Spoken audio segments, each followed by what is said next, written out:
Students, faculty, and staff who had hoped to get a COVID-19 vaccine here on campus this month may have made other plans after the clinics were canceled due to concerns surrounding one vaccine option. But a recent announcement could give you another chance to get the shot. Coming up, we'll have all the details on a new set of on-campus vaccination options. Freedom is something that we sometimes take for granted here in the U.S., but for many people, it's an ideal worth dying for. MCTV's Stuart Woolley has a look at one recent campus event that gave attendees the chance to hear the personal story of an immigrant who came to America in order to live. And fast food and drive-thrus may have become the norm for many people during the COVID-19 pandemic, but dining in is making a comeback as we slowly return to normal. MCTV's Kritzia Williams has a look at one campus eatery that is welcoming back people inside to check out some new renovations and enjoy the view. This is the MCTV Weekday Update. Welcome to the Thursday edition of the MCTV Weekday Update. I'm Nick Tauschek. And I'm Peri Jacobs. Earlier this month, Texas Tech, in partnership with United Supermarkets, hosted a COVID-19 vaccine clinic here on campus. Unfortunately, a cautionary measure made by the Centers for Disease Control and Prevention brought an abrupt end to those clinics. But a recent announcement is now giving students a few more chances to get the shot before the semester ends.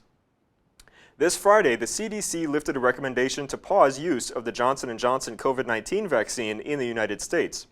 The pause was originally suggested by health officials after reports that dangerous blood clots were developed by several women shortly after receiving the vaccine.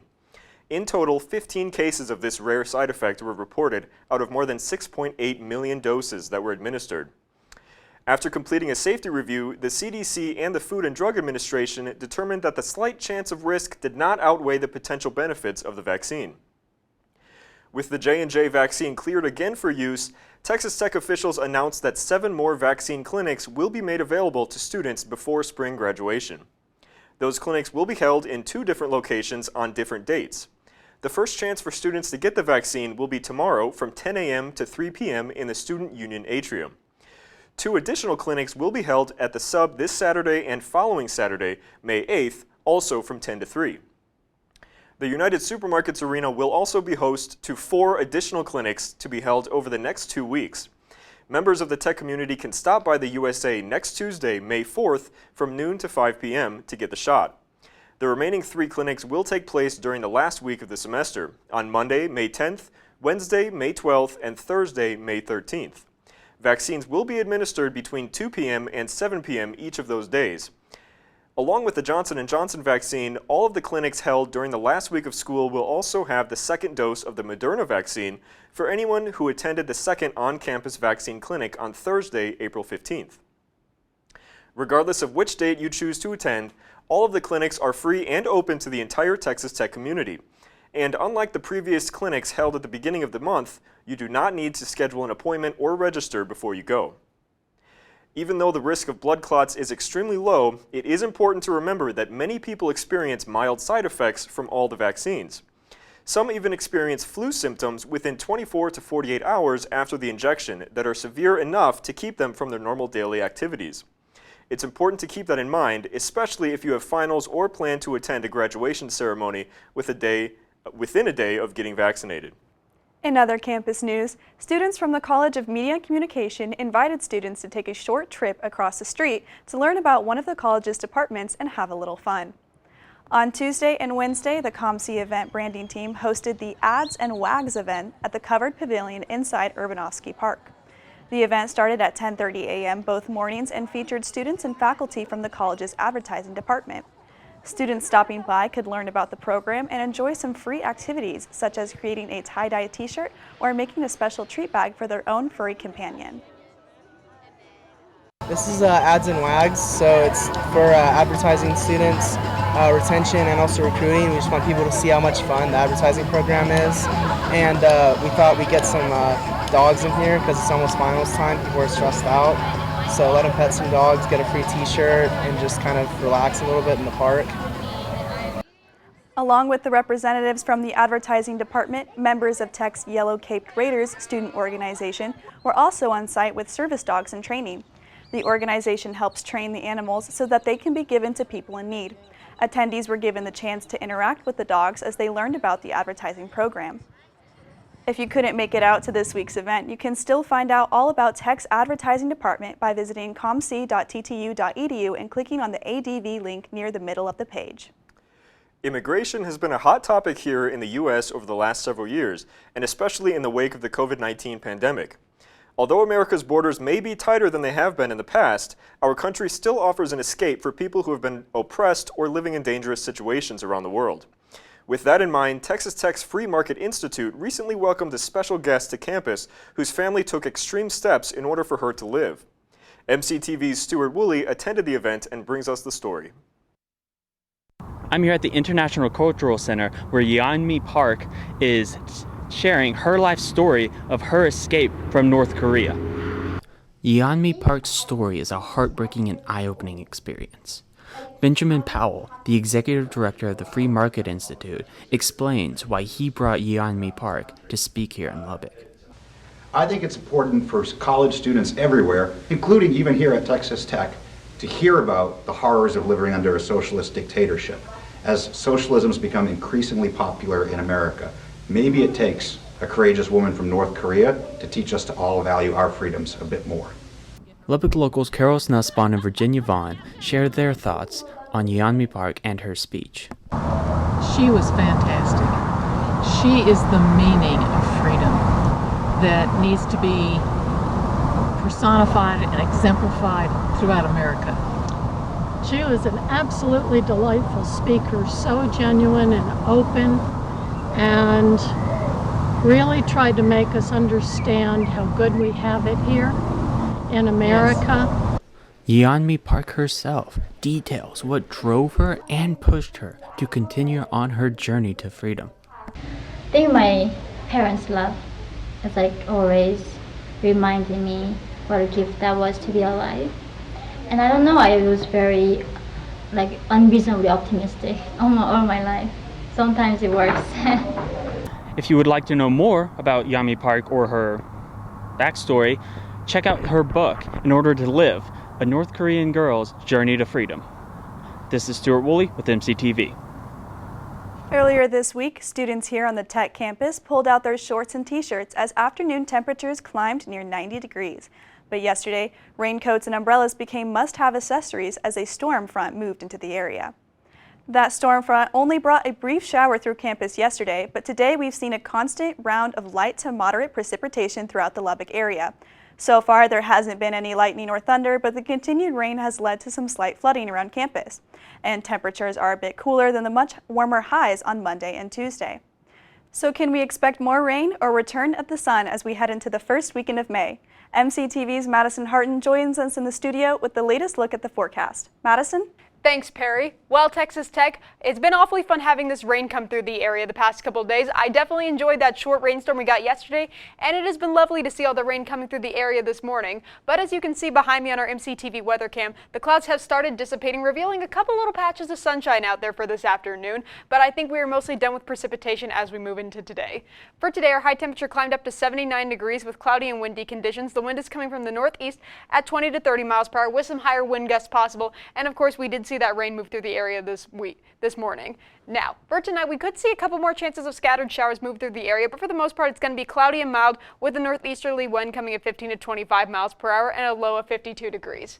Now, looking at the South Plains as a whole for this evening, we still have a few chances of scattered thunderstorms happening out there to the north of us, as long as some isolated showers down there to the south of us near Brownfield. But for Lubbock locally, I think we aren't going to be seeing any more precipitation, at least not for this evening, which is sorely bad. As annoying as the rain is, and as annoying as it is to step in those puddles, we really need it right now because Lubbock is actually in a bit of a drought. I've talked about it before on here, but you can see that Lubbock, we are in the orange area for the most part, which is the severe drought. Now, it's not as bad as it is out there into the red and the dark red regions out there to the west of us, but still, we could use a lot more precipitation out here on the South Plains, especially for those poor farmers, and especially because not having as much rain as we need could present wildfire risk here for the South Plains.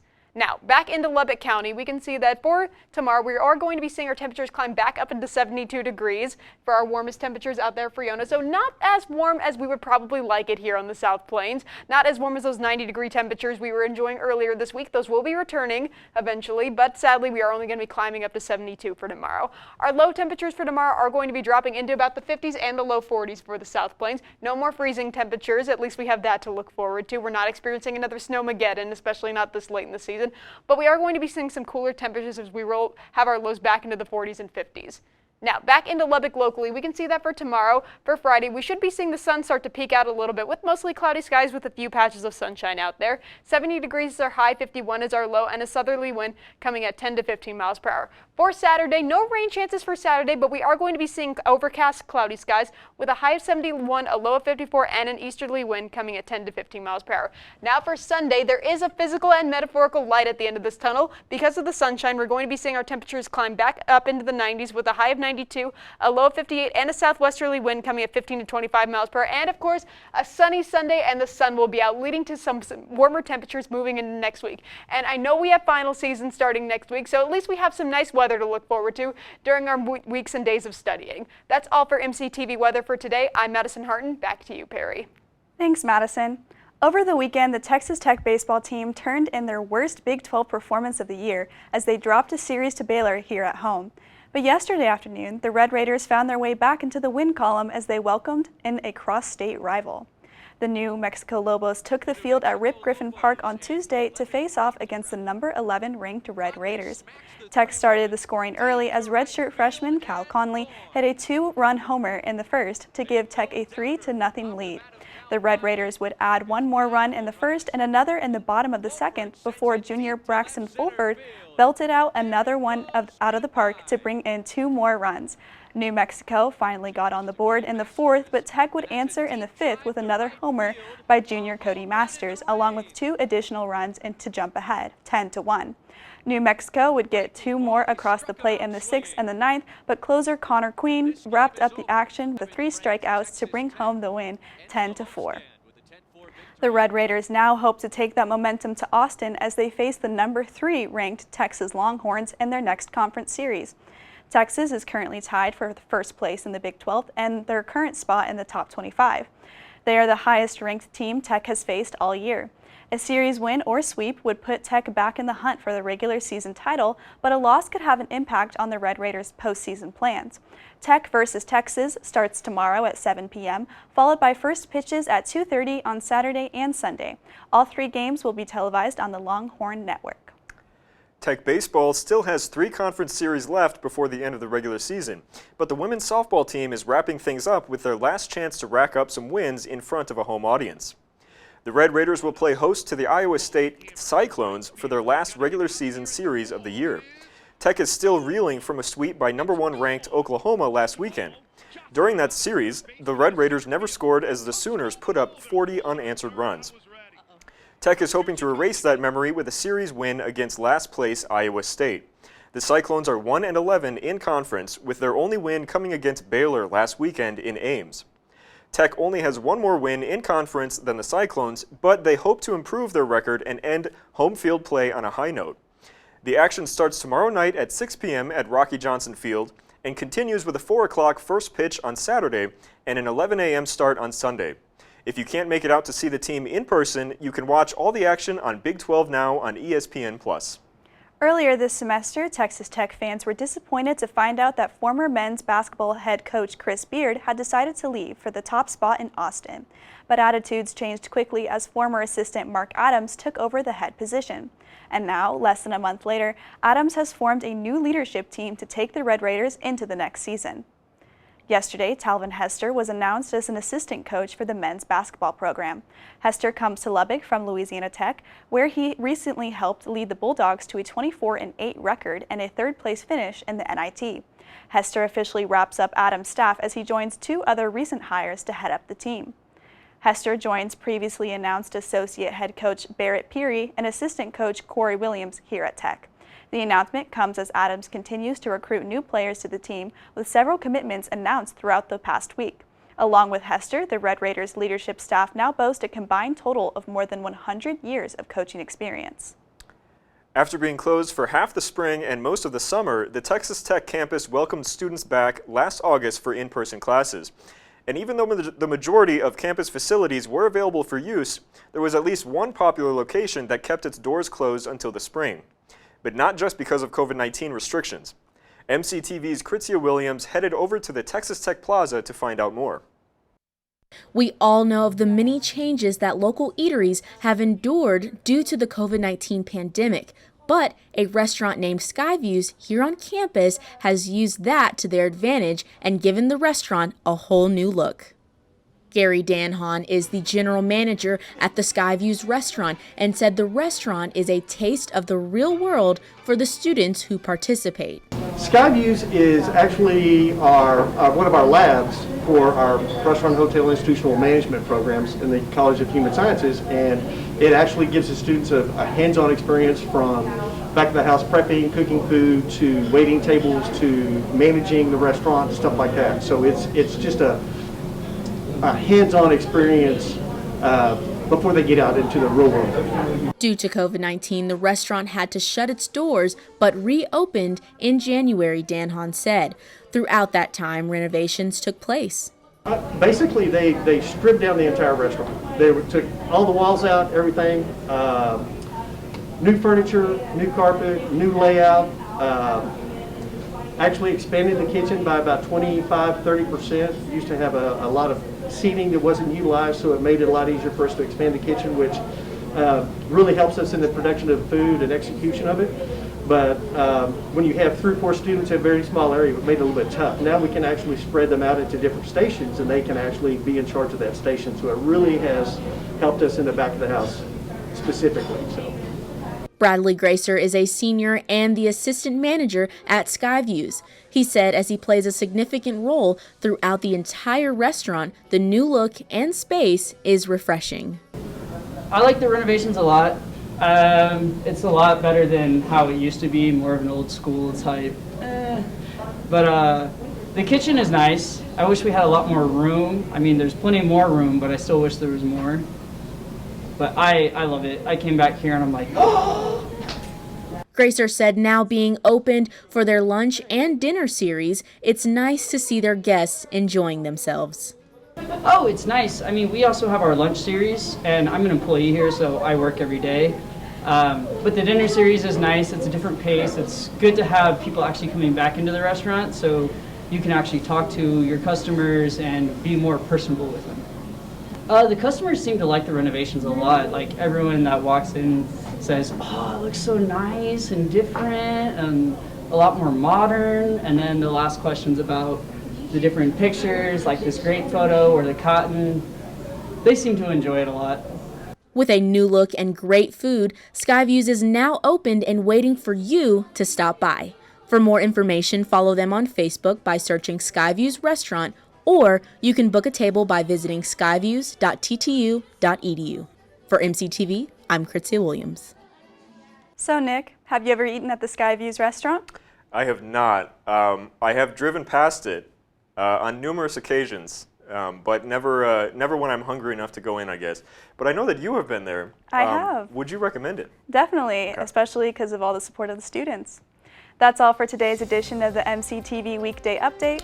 Thanks so much for joining us, and be sure to check ttuhub.net every day for more news. We'll see you next week.